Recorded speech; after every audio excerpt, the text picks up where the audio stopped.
एक समय की बात है, एक छोटे से गांव में रामू नाम का एक किसान रहता था। रामू बहुत मेहनती और ईमानदार था। उसके पास एक छोटा सा खेत था जिसमें वह दिन रात मेहनत करता था।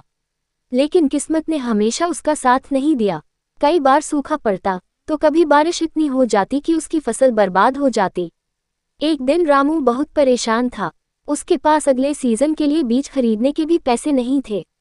वह उदास होकर अपने खेत के पास बैठा था। तभी एक बूढ़ा साधु वहां से गुजरा। साधु ने रामू की उदासी देखी और पूछा, बेटा क्या बात है, क्यों इतने परेशान हो? रामू ने अपनी सारी परेशानी साधु को बताई।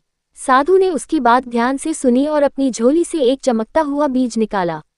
उन्होंने कहा, यह एक जादुई बीज है, इसे अपने खेत में बो दो और इसे सच्चे मन से पानी देना।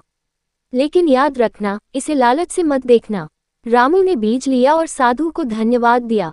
उसने अपने खेत में उस बीज को बो दिया। अगले ही दिन वहां एक बड़ा सा पौधा उगाया जिसमें सोने के सिक्कों जैसे फल लगे हुए थे। रामू ने फलों को तोड़ा और गांव के लोगों को सस्ते दाम में बेच दिया।